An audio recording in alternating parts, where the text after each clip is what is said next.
Inyunyana isakhawu yesabisa ngokungenela isiteleka ukuzivimbe inkampani Massmart ekutheni idilize izisebenzi engaphezulu kwenkulungwane kanye namakhulu amane. Le nkampani ebhaliswe eJSC namhlanje imemezela ukuthi ihlela ukuvala izitolo ezingama-34 ezingenzi kahle njengoba izama ukugwema ukuthi ilahlekelwe imali.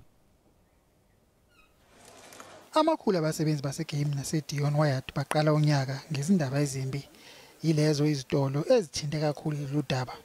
Ngendlela ikhampani labathi Walmart eyafika ngayo eSouth Africa nangendlela ozakwethu bapheshe koyilandla babesitshele ngayo ukuthi le company umthetho wayo uzohamba hambe iveza ama true colors ukuthi izobheva kanje akusithusi yize kubhlungu kuthina kufanele silwele ama members wethu. Inkampani Massmart idonsa kanzima muva nje ibhekene nokwenyuka kwezindleko nokwehlelwa inzuzo. Kangokuthi ngonyaka odlule kulethwe isikhulu esivele eMelika kuba sizozama ukuguqula isimo. Sizokwenza yonke imikhankaso yethu ebalekile njengenyunyana. Sizokwenza yonke imibhikisho yethu ebalekile njengenyunyana.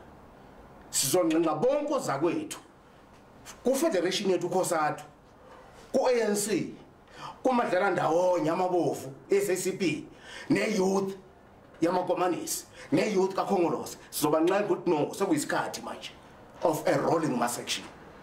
IMassmart akuyona yodwa idonsa kanzima nezinye izitolo kubandakanya iShoprite nazo kuthiwa zidonsa kanzima njengoba isimo somnotho sintenga nesibalo sabantu la emsebenzi siphezulu kakhulu ezweni. Mbongeni Muthu, SABC eGoli.